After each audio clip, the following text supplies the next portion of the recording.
What is up guys, my name is Sid and welcome back to my channel.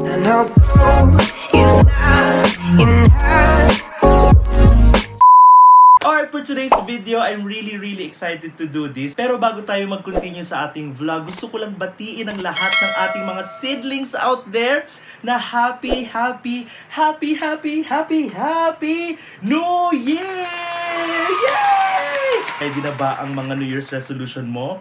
Ng mga hindi mo naman tutuparin. Charot! Alam ko naman natutuparin nyo lahat ng mga New Year's resolution yung yan. And para sa akin, yung New Year's resolution na yan is a sign of you committing for change, para sa pagbabago, for a better life, for a better lifestyle. Ayan. So, kung yan ang New Year's resolution mo, I support you on that. Ayan. So for today's video, ang gagawin natin ngayon ay nakikita nyo naman sa ating title, no? We will be unboxing our iPhone 14 Pro Max! Yay! Excited ako, like sobra. Like, as yeah. So anyway, kakatapos lang kasi nung plan ng ating iPhone 12 Pro Max. So ito siya, grabe, 2 years tong tumagal sa akin. Sobrang napamahal ako sa iPhone na to. And this is my second iPhone. Yung first iPhone ko kasi nakita nyo naman sa aking previous video nung nang-unbox ako nito. Yung aking first iPhone was the iPhone 5S. O, diba? So, dami ko rin memories dun sa iPhone na yon. In fairness, hanggang ngayon gumagana pa din siya. Medyo mahina lang yung battery. It can be replaced, pero okay na okay pa din. Kaya, good investment talagang iPhone. Especially sa mga content creators like me. Ayan. So, para baka isipin nyo, luho ba to? Ganyan-ganyan. Dami yung sinasabi. First of all, it's my money. And second, ginagamit ko naman po ito sa aking trabaho as virtual assistant, and at the same time, as a content creator, nagagamit natin itong mga gadgets na ito para sa ating trabaho. O, diba? So, ito na. Thank you so much sa service ng ating iPhone 12 Pro Max. And dyan actually tayo nag-shoot at the moment. So, maraming salamat sa iPhone 12 Pro Max na yun kasi ang daming memories, di ba? Mapa tubig, mapalupa, at mapahimpapawid. Nadala na natin yung iPhone 12 Pro Max na yan. Kaya maraming salamat sa service. And may bago nang nagmamay-ari ng iPhone 12 Pro Max kong yan. Ayan. So abangan nyo na lang. Friend ko naman din siya. Makikita nyo siguro sa vlog niya. Baka mag-unbox siya. So, good luck and welcome to the iPhone family. So ngayon, kunin na natin yung ating bagong iPhone 14 Pro Max. In 3, 2, 1. Ah, wala. Sa pangapak din sa kabila. In 3, 2, 1. Oh my gosh! Andito na siya! Thumbnail muna. Oh, diba? iPhone 14 Pro Max. Andito na po siya. So, excited ako. Pero actually guys, medyo natagalan po yung dating nitong iPhone 14 Pro Max sa Globe Store. Pero shoutout po pala sa aming agent na si Miss Monique ng Globe Store dito sa Ayala, Legazpi. Maraming salamat sa patience mo and syempre sa pangulit namin kung meron na bang iPhone 14 Pro Max na dumating.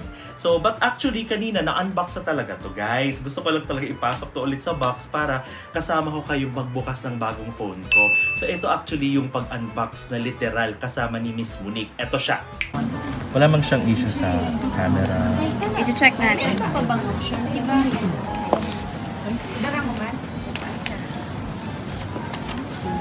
Wow.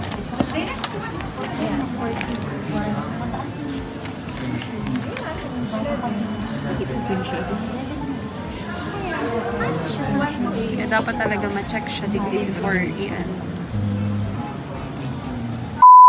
O diba, binuksan na talaga kanina. Syempre, kailangan yung buksan guys para naman makita na sure na walang damage yung loob, and at the same time, para bago tayo magbukas ay wala tayong maging issues kasi baka naman ibalik pa to after 7 days, o diba? Mas minabuti pa namin guys na buksan na talaga sa mismong store. Pero, binalik ulit sa box para talagang makita nyo yung paano magbukas ng isang iPhone 14 Pro Max. Grabe, nakaka-excite. By the way, yung kinuha ko guys is the iPhone 14 Pro Max Deep Purple in 256GB. Medyo tinaasan ko yung storage kasi nahihirapan talaga ako guys sa 128GB. Alam ko medyo madami na yun kasi medyo mataas kasi guys yung requirement ng mga photos, mga videos na mga pinagsushoot natin using our iPhone. So, I opted to have this on 256GB. O, di ba? So, may commitment na naman tayo for another 2 years. Pero para sa akin, sulit naman. Kasi, it's going to be very, very handy. Very useful sa mga travel, sa mga pupuntahan natin, sa mga bagong mga travel venture, sa mga bagong kakainan natin, sa mga bagong madidiscover natin. O, di ba? So, talagang sulit ito. So, samahan nyo na ako. Buksan na natin! Gusto mo yun? Yes, gusto ko yun. Let's go! O, ito na. Wait lang, bago pala natin buksan, i-appreciate muna natin yung box, o diba? From previous 12 Pro Max na box nito, black yung kahon, na parang nandun din yung color kung ano yung kinuha natin. Tapos by the way guys, ang bago sa iPhone na to is, iba na yung kanyang notch, o diba? Parang island na yung tawag sa kanya. Ayan o, so parang kakaiba na siya. So, tingnan natin mamaya kung ano talagang itsura niya, o diba? Let's go! So, tapos, binuksan na namin actually, tinanggal na namin yung paper dito. Nakita nyo naman sa video. Tapos, this is a iPhone 14 Pro Max Deep Purple 256GB. And designed by Apple in California. Pero assembled in China. O, diba? O, yan. So, ito na yung ating third iPhone so far. And I'm excited to open it with you guys. Siblings, let's go. Oh! Ayan na siya. Wow! OMG! Look at that. Ang ganda nung paka-purple niya. Oh, diba? By the way, hinahawakan ko kasi baka malaglag. Ayan. Wow, ang ganda. Kikita niyo ba? Kumikinang-kinang. Oh, pa. Yes! O, diba?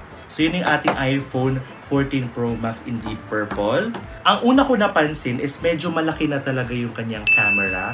So, new and improved talaga yung camera niya. Pero halos pareho lang siya ng aking iPhone 12 Pro Max talaga. So, meron din siyang paper. Pag ano natin is, bubuksan mo lang siya. Okay? So, try natin buksan. Ayan. Wow! Kahit nabuksan na siya kanina, ano pa din siya, parang ang sarap sa feeling na buksan. So bago natin to totally buksan yung ating bagong phone, ang laman ng box, it comes with your power cord. Again, wala na naman po siyang charger. Yes po, wala na naman siyang brick. So good thing sa aking previous iPhone 12 Pro Max, meron akong brick doon. Pero ito gagamitin natin. Tapos at the same time, syempre, nandito na naman yung ating, yung paperworks na hindi naman po binabasa. Aminin. Nabasa mo ba yung laman nito? Ang alam nyo lang siguro is yung designed by Apple in California. Aminin mga siblings. Pero it comes with stickers. And at the same time, meron din po siyang SIM ejector. Okay? Pero guys, by the way, announcement.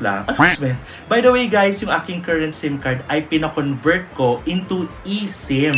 So ibig sabihin guys, no need na lagyan to ng SIM card para gumana siya. O di ba taray? So medyo hindi na to kailangan kasi pina-activate ko na yung aking eSIM dito sa phone na to. Kaya baka pag bukas ko nito, makikita nyo, may nakalagay ng LTE. Yes po, kasi po, nakalagay na po yung eSIM niya. O di ba? Amazing.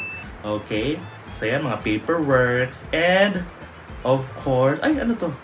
Wow! May pa-thigh. Oh, thigh. Hindi ko alam kung ano ibig sabihin po niya. I can't read thigh. Pero meron naman po ulit siyang sticker. Yan. So yan po ang laman ng ating paperworks box. Paperworks box. So, igilid muna natin to. And now, para sa ating grand opening. Grand opening! Charing. Hindi, para sa pag-unbox talaga natin, titingnan natin. Charing. Tingnan natin kung anong itsura ng bagong bukas na iPhone 14 Pro Max. Tingnan natin. So, on na natin. So, pasensya na. Meron ng mga fingerprint. Sorry na po. So yan, buksan na natin. Ah! Ayan na! Oh my gosh. The Apple logo. Okay. So anong unang lalabas? Hello! Oh! Exciting! Ayan na po yung famous na hello, hello, hello.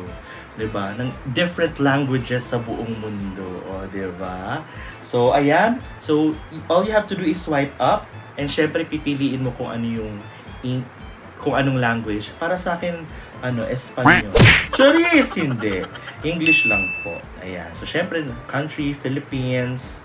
Ayan na, okay na. Kung nakikita nyo, meron na po siyang signal. Kasi po, nandito na yung ating eSIM.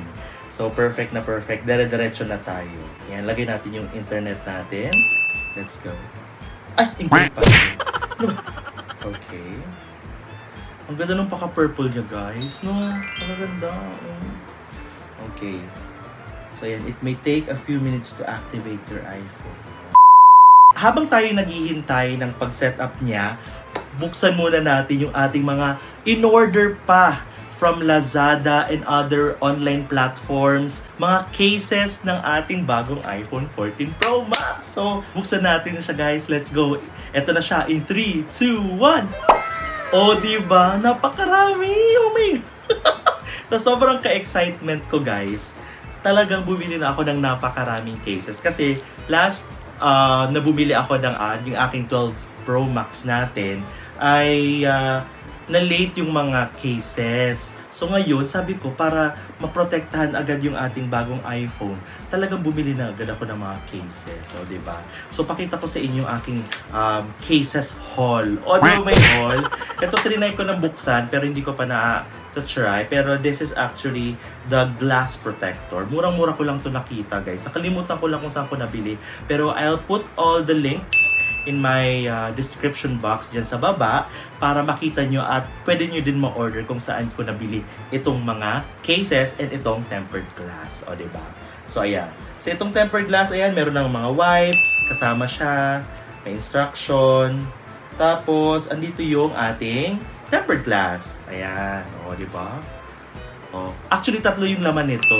Hindi ko alam, akala ko isa lang. Kaya, sulit na sulit talaga. Mamaya, i-set up natin at ilalagay natin to, guys, lahat. And meron din tayong isa pa na case. Napakaganda na case na to, guys. Napaka-classy. Diba? Black and white lang siya. Perfect na perfecto. Lahat ng mga ito ay nabili ko lang online, guys. Kaya hindi nyo to mabibili kung sa Tiangge. Siguro meron na, pero itong eksaktong nabilhan ko, baka hindi nyo mahanap. Kaya ilalagay ko na lang sa description box yung mga link ng aking mga store na binilhan nito. Okay? Alright. Ito pa, napakaganda nito. Noong unang pagbukas ko nito, guys, sabi ko, ha? Bakit ganun? Yung mga keme-root na. Sabi ko, ang dumi-dumi. Yung pala, kailangan pang tanggalin yung sticker. Parang may plastic na siya, guys. O, diba? O, tingnan nyo. Parang dumi. Pag tinanggal mo, diba? Madumi pa din. Charing. Hindi kasi meron pa siya sa kabila. O, ito naman. Tat ka naman kasi seedling. Charing. Ayan, Pag tinanggal ko ito, malinaw na. Mas malinaw pa sa future mo. Diba? Very clear. Kaya napakaganda din ito. Guys, para sa akin, magandang investment ang mga screen protectors and at the same time, itong mga cases para naman maprotektahan ang inyong investment. Diba? Alright, so yan ang pangalawa. Pangatlo, bet na bet ko to, guys. I love this. Bakit? Bakit? Love ko siya. Sorry. Bet na bet ko to, guys, kasi very classy. Sobrang mura lang nito nakuha ko. Tapos, nung nakita ko sa Power Max Center and at the same time, pati sa Globe, medyo mahal siya. Tapos parang pareho lang naman ang itsura and yung kanyang feel. Sabi ko, dito lang ako bibili. Diba? So, hindi ko naman ini-encourage na bumili ng mga dupe or mga peke. It's just that, medyo mahal na yung ating mga phone. So, kaya, medyo carry lang naman yung ganitong mga cases. O, diba? Tsaka, parang sturdy naman. Kaya, carry siya. And, syempre, hindi mawawala ang clear case natin. O, diba? ang clear case na nagiging yellow after how many months. Bakit siya nag-yellow? Hindi ko alam. Siguro dugyot ka. Yes po. So, bago ko nasabi yun, dugyot po ako. Nag-yellow din po yung aking mga cases. O, diba? So, ito meron din ata. Hindi ko alam. Meron nga. O, yan. Meron din siyang film. Protective film na tatanggalin mo para super clear na ng ating mga case. Very clear. Diba?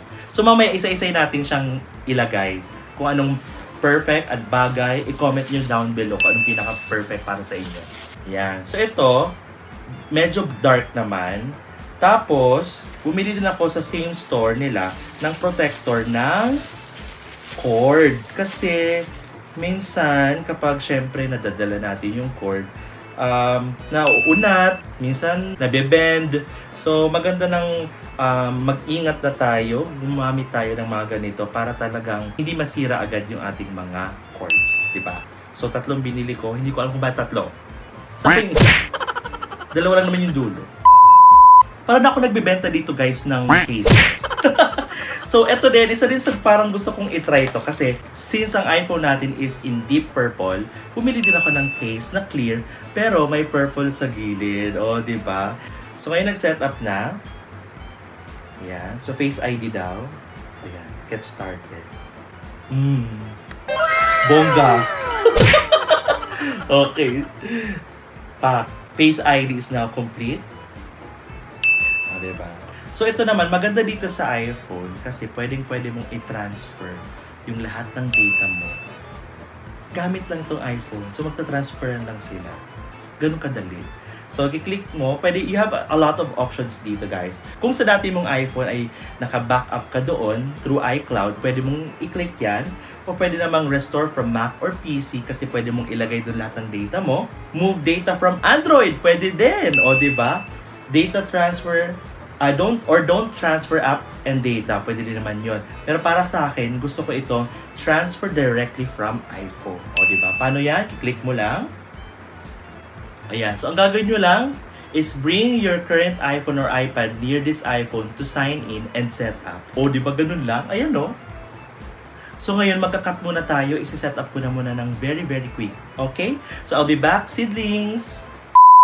So, after an hour and a half or mahigit pa, hindi ko sure, nakapag-transfer na tayo ng files from our previous phone which is the iPhone 12 Pro Max going to our iPhone 14 Pro Max. Ayan. Ang maganda pala guys dito sa iPhone 14 Pro Max is meron na siyang always on display. So kapag syempre meron tayong mga notification and stuff, makikita mo na din siya, meron siyang always on. Pero pwede din naman siyang i-turn off pag bet nyo. Ayan. So nandito na yung lahat ng ano natin, yung lahat ng data. Ayan. So yung iba nagda-download pa guys, nagda-download pa siya ng mga apps. Hindi pa siya tapos. So kaya siya pala natagalan guys kasi ang dami ko palang data, ang dami ko palang photos, ang dami ko palang videos na nakalimutan ko na meron pala ako sa previous phone ko. But nonetheless, andito na siya lahat guys. Ang storage nito is 256, hindi ko alam kung ilan na lang ang pwedeng laman nito. Search natin, ilan na lang ba ang laman nito? Madami pa naman siya guys, so pack na pack. Okay, ready. So now, ano pang next natin gagawin? Siyempre, itatry out na natin yung ating mga cases. Siyempre, bago tayo guys maglagay ng mga bagong cases, maglagay muna tayo ng screen protector nito. Di ba? Para naman ay maging scratch-free. Hindi ito malagyan ng mga kung anek-anek. O, di ba? So, lagyan natin ito ngayon ng screen protector. Guys, disclaimer, this is my first time na maglalagay ako ng screen protector. Medyo kinakabahan, pero laban. Let's go. So, sa paglagay nito is, alam ko, meron siyang wipes. May wet and may dry wipes. Ang una natin gagawin is, ang alam ko, pwede na ba ako magtrabaho sa... Ayan, may wet wipe. Wet ba to? Oh, wet ka! It's wet. Ayan. Ito yung mga ginagawa nila guys sa mga malls. So, pag natanggal na yung ating mga cheese, doon naman tayo sa dry wipes. Ayan. Hindi ko alam kung tama tong ginagawa ko, guys. So, pasensya na. Sorry in advance. Tama ba tong ginagawa ko? Not sure. Okay na to ata. Kasi nakikita ko pala sa mga malls, ay ginaganon-ganon na nila. Hindi ko alam kung para saan yun. Yung parang sticker, siguro tinatagal nila yung mga nakadikit na mga particles. I'm not sure, guys, so pasensya na kung mali itong ginagawa ko. Anyway, kung magkamali man tayo, may extra pa naman ito. Ayan siya. So, ipipeel off ko lang. Tama ba? Wow! Tapos, isasakto natin siya dito sa ating phone. Guys, if you're in doubt, doon na lang kayo sa mga mall. Diyos ko. Hirap pala neto. Alright! So again nga, sabi ko sa inyo guys, if in doubt, magpalagay na lang kayo sa mga expert. Okay? So tinry ko lang talaga to. Pero why not? Pwede naman na. Diba? It serves its purpose. So ngayon, itatry na natin yung ating mga cases. So diba, doon ako na-excite. So try muna natin itong first case. Ayan, itong parang doodle. Ayan, para siyang doodle guys. So try natin. Ayan, saktong-sakto. Malamang kasi sa iPhone 14 Pro Max yung binili natin. Ayan, ang ganda! So, ito yung ating first case. Ganda. Bagay. And it's unique. Diba? Cute-cute niya. Tingnan. Diba? Ayan. Yun yung first case natin. Try natin yung second case. Ito yung purple. Parang bet na bet ko rin to. Ayan, yung mga buhok ko. Opo. Ay, ang ganda ng second case. Oh, saktong-sakto sa purple color niya. Itong black, parang dark lang siya. Round ang edge niya. Bet ko din, sa totoo lang. What do you think? Diba? Round edge siya. Ang fear ko lang dito is parang madula siya sa kamay, sa gilid. So parang yun ang takot ko. Baka kung anong mangyari. Itong next, very clear lang. Very simple. Diba? Ito yung siguro magiging everyday case ko. O, diba? Everyday case. Na maninilaw in the future. Aminin.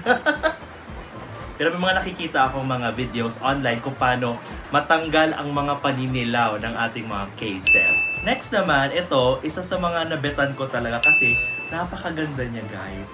Yung feel niya, para siyang, ano ba? Para siyang tela, sort of, pero hindi. Basta masarap siya sa feeling. Masarap siya sa feeling. Basta masarap siya. Ayun na lang yun. I love. It has a premium feel. Ito mo yun. Maganda siya, guys. Let go. Medyo hindi lang ako fan nung may logo dito. Kaya mas gusto ko sana yung parang ganito lang. Na wala siyang logo. Pero, maganda pa din. Next naman, itong black and clear. Ayan, lagay natin. Ang gusto ko dito kasi medyo sturdy siya. Hindi siya tulad nitong iba na parang rubber. O may protection, pero ito, wow, yun ang masabi ko. And last but not the least, ito, maganda din siya kasi may premium feel din siya tulad nitong blue case natin. Napaka-ano lang siya. Plain, pero protected yung phone mo. And syempre, last but not the least, diba? Lagyan natin siya para protected din siya. Alright! So yan. So ready na tong pasukan. Alright, so dyan po nagtatapos ang ating setup ng ating bagong iPhone 14 Pro Max. And at the same time, naglagay na din tayo ng ating screen protector. And at the same time, trinay na din natin yung ating mga bagong-bagong mga phone cases. So I'll be sticking with this muna guys kasi napakaganda talaga niya. I hope nag-enjoy kayo sa ating mini unboxing and at the same time sa pag-try out ng ating mga phone cases for our newest iPhone 14 Pro Max. Kaya mga seedlings, kayo kung meron din kayo mga dream phones and meron kayong mga ginugol na mga phones, naku, kayang-kaya nyo din yan guys, maa-achieve nyo yan and walang imposible if you put your mind to it and if you work hard for it. So dyan na po nagtatapos sa aking vlog for today and if bago ka sa aking YouTube channel, please do not forget to like, share, and subscribe to my channel and please do not forget to click that notification bell para lagi ko yung updated sa aking future vlogs and future uploads. So with that, see you in my next vlog! Bye!